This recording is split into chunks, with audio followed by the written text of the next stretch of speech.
All right, we are live. I am going to show you how to resurrect those dead sales. You know, that person who never gets back to you, they're ghosting you, or that person that said, not interested. I'm going to give you the tactic, the technique, the attitude, and the strategy on how to get them back into a conversation with you so that they actually look forward to working with you. And not only your initial offer, but working with them in additional ways. Stay tuned. Take notes. And my promise to you is if you take notes, you listen to understand, and you apply what you learn, you'll start resurrecting those dead sales and start having new clients that you thought that you'd lost forever. So this is something that I call throw yourself under the bus. And that's a term that was popular really in the 80s in the corporate culture. If you had someone who was getting blamed for something, they would throw one of their teammates under the bus so they wouldn't have to take responsibility for it. I'm going to tell you how to throw yourself under the bus.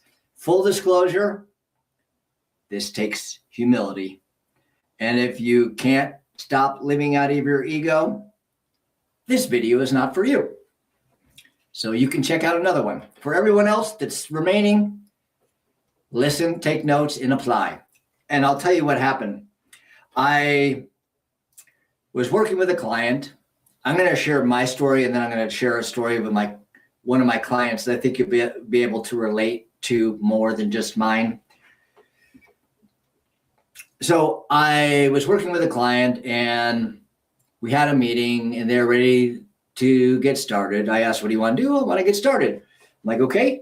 And at that day and age, there was a pen and paper and a contract. And I got the contract out, and he goes, well, I need to talk to X, okay, his partner. And I said, okay, is he available right now? His business partner. And he said, no. He goes, tell you what, let me get back to you tomorrow. And so tomorrow came and went. And by the way, going down a rabbit trail, this is a video for another day. Always end a meeting with a meeting. I screwed up there. I didn't end the meeting with a meeting. That will waste your time and their time. So anyway, so I was following up and texting and calling and emailing, nothing. And so finally, I was talking with my mentor about this. And he said, go and apologize to them because you probably did something wrong that gave them a sense of hesitation for moving forward with you. And so I've developed this out since then and call it throwing yourself under the bus. So what I did with this person, we'll call him Frank. I sent him a text and I called him. I go, Frank, I'm going to call you. I understand you're probably not wanting to work with me. No worries whatsoever. I just need your honest feedback because I really believe I screwed up. And so I called him up. He actually answered this time. And I said, I was thinking about our conversations, and I can see some different points where maybe I was a little bit salesy or pushy. Would you be opposed to giving me some honest feedback? Because I understand that you are not wanting to work with me, and no worries whatsoever. I just want to learn through this. And I truly was in a place of humility and wanting to learn. That's key. You can use this as manipulation, but please don't. Okay, because it's very, very powerful. So he said, sure. And he gave me like a couple points. I felt like you were pushing me here, and you kept following up and following up and following up and weren't giving me time. And in my mind, I'm like, well, you said you were going to get back to me tomorrow. That's what happens when you don't end a meeting with a meeting. Okay. You as a sales rep are equals, but you have to be the authority guiding and directing the conversation. If you allow them to be the authority and guide and direct the conversation, it will end up in a mess for you and for them. I call it the mess principle. So you as the salesperson should be the authority, not authoritarian, authority guiding and directing the conversation. Otherwise, it will be a mess. Remember that. That's the mess principle. So he continued on, and I said, you know what? I can see that, and that's really good feedback. I want to make sure to never do that again. And he continued. He goes, well, you know what? I've been in your position. I don't sell for this was the founder of a company. I don't sell anymore. I have sales reps that work for me, but I've been there. So I really appreciate your, I don't remember if he said humility, your transparency, your authenticity, I think he said, and no worries whatsoever. And then I said, would there ever be a time you would even think about working with us down the road? He goes, well, you coming here in the first place and acting with authenticity and transparency.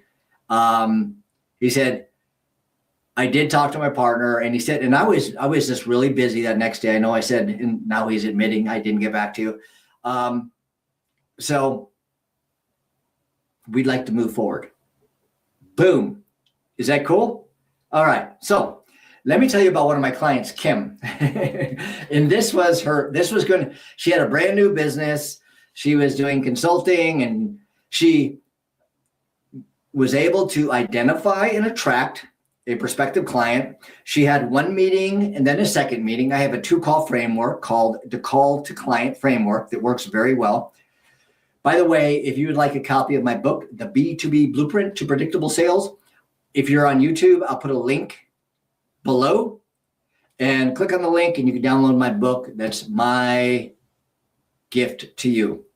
Any other platform, just send me a DM. I'd be happy to get you complimentary access to my book. I lay a lot of these things out there for you, and it will help you and your business grow. Identify, attract, and onboard new clients predictably. So Kim was able to identify, attract, and schedule a meeting with a qualified client. And she had a couple meetings before, but they fell by the wayside. And this one, she got into the second meeting, which was a gap analysis. And she went through the gap analysis with her prospect, and she was able to uncover the problem, what it was costing them, and how that problem was keeping him and his company from reaching goals. Really important to uncover that. And so she presented her solution after uncovering the problem, understanding his goal and what was preventing him from reaching the goal. And she presented the solution, and she said, on a scale of 1 to 10, and this is what I teach my clients, it's uncovering roadblocks instead of waiting to the end and trying to overcome objections. A lot more effective when you do it at this placement right after you present your offer. Is there anything, 3 questions, is there anything that gives you hesitation or pause from moving forward? He's like, well, I can't think of anything. Is there anything, second question, is there anything that I didn't cover that you hoped I would have? I said, no, I think you covered everything.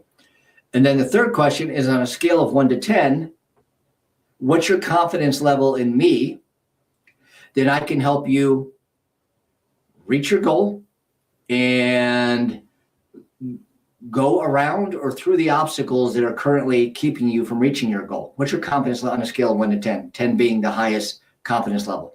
He said like 8.5. And typically I have my clients ask a couple more questions, and she didn't, but that was fine because it's a learning process. And so she said, what would you like to do next? Typically, if they score an 8 or above, they're going to move forward with you. And he goes, well, I'd like to move forward. And so have you been there to your first sale? And so here she is it's on Zoom, and she's getting the credit card number. She's on the keyboard, kind of shaking, typing it in. And he's giving her like 5, 4, 3, 9, and she's typing it in. Then all of a sudden, And the guy looks at his phone and he says, Kim, hold on a second. Uh-huh. Seriously. Oh, man. Are you serious?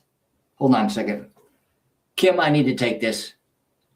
Get back to me. And he was gone.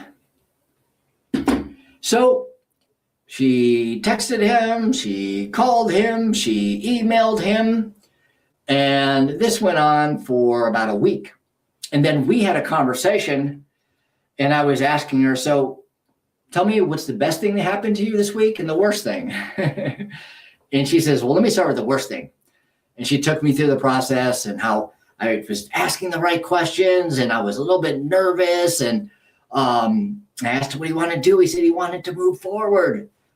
And so I was typing in the credit card number 5439, and then he got this call and he had to go. And I've been texting him and calling him and emailing him, no response.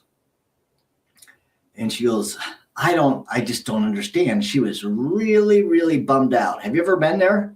Can you relate to her? So I said, I believe that you can resurrect this sale, but it's going to take humility. And if you follow exactly what I tell you to do, you will get him back in conversation. And my belief is that he will become a new client. And she's like, really? I'm like, really? Really, really? As Shrek would say. So I took her through the process about throwing yourself under the bus. And we use a Chris Voss message, which is going for no in the messages. And so she sent out this negative message about, have you given up on the idea of bump? And then she also called him. He finally responded, no, I've been busy and I'm not sure if we're going to move forward now. I've been thinking about it. And so she responded with, I am so sorry. I think I totally screwed up. Would you be opposed to getting into a meeting and give me some honest feedback? Because I see how you're not going to work with me. And I'm new in sales. I've been in this industry for 15 years, but I'm just learning the process in sales, and I'm really kind of awkward. She's just being real with him. And something about what she said and how she said it, very important in communication. That's tactic. Tactic is what you do. Technique is how you execute the tactic, the words you use.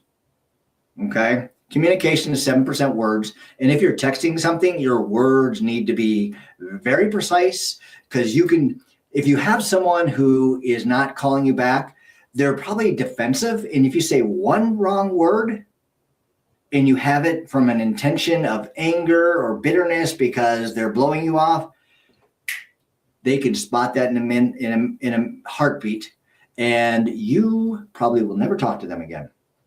So intention is really important.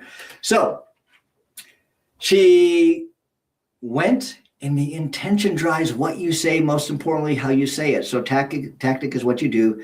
Technique is how you do it. But attitude is your intention. If you're going with the intention to serve and not sell, that's a great differentiator. You will attract and not repel. And then strategy. This is when you speak to them based on what's important to them in their world, in their business. Okay. So she got him on another online meeting, and she said, I felt like I don't know, I was just really awkward. I was so excited. And she's just pouring her heart out. It was so amazing when she was telling me this story. I got duck bumps just telling this. If you don't know what a duck bump is, those are the bumps on top of goosebumps. Okay. So I'm just thinking about it right now. I was just so excited for her. Did she follow through, and she actually did it, and she really showed up in true humility and throwing herself under the bus. So she was saying, yeah, I just felt that I was so excited that I was going to onboard you as a client, because I'm like, I'm going to be able to help you go boom, boom, boom, boom. And he goes, yeah, I felt a little pressured and a little pushy and salesy. You know what? I don't like sales either, because she admitted to that. And he said, you know what? I appreciate it. And much like the person, the Frank guy that did with me, he with her said, you know what? I appreciate you reaching out. And you know what? I was overly judgmental. And can we move forward? And this time, he didn't get a call. She got the entire credit card, $5K, and she onboarded a new client that was lost. And so you can do this with someone that you just lost, someone who's ghosting you, someone who maybe you hadn't talked to in a long time. Again, humility, okay? Go with the intention to serve, not sell, and you will attract and not repel. Very important. And then, yes, the tactic is important. And yes, the technique, how you say what you say in the strategy. But in this, it's really your heart, your intention. You cannot be perfect in how you deliver the tactic and reaching out. The tactic is throwing yourself under the bus. And again, the technique is how you say what you say. But those can be often awkward because if you do this for the first time, it's not going to be perfect. Anytime you do something for the first time, it's going to be flawed, and that's okay. If you just go with an honest, authentic, transparent self and communicate like that and are not worried about your ego and truly go with the sense that I've lost them. I'm just going to serve them. And my expectation is to learn through this conversation. If you go with that idea, expectation, as opposed to, I'm going to get this, I'm going to sell them, it's going to make what you say sound less than authentic. Does that make sense? So throw yourself under the bus, and many of those clients that you thought were gone and lost forever will become your new client. I use this. I remember one sales year when I was first doing this, I probably picked up more sales this way than I did any other way. I was using it all the time. And I was saying, I was just going through the process. Oh man, I'm messed up. Would you be opposed to give me some feedback? And I would use variations of this, but the main thing again is throw yourself under the bus. That's the tactic. How you say what you say is important. The attitude is your intention and going to serve and to learn. If you just think this is going to be an experience that I'm going to learn from, as opposed to I'm going to close them, it's going to work much better. And then obviously having a strategy, and that's speaking to their main need and want and giving them the solution that's going to meet their needs so they can go from where they are, burst through those obstacles so they can reach their goal. And that's all sales is about. It's about not getting them to buy the thing that you want to sell them. That ain't it. Sales is about helping people burst, break through, get around those obstacles so they can reach their goal. That's your job in sales. They have a problem, you have a solution, you want to be in alignment with them so you can help them grow and get to the next level, whatever it is your service or solution helps them do. When you go with that perspective and that mindset, your conversations will be deeper, more meaningful, and you'll have more clients for a longer time who make additional purchases from you, meaning a longer or lifetime value that has been increased. And you'll just have more fun because it's not about manipulating people and getting people here with this tactic and here. It's just real.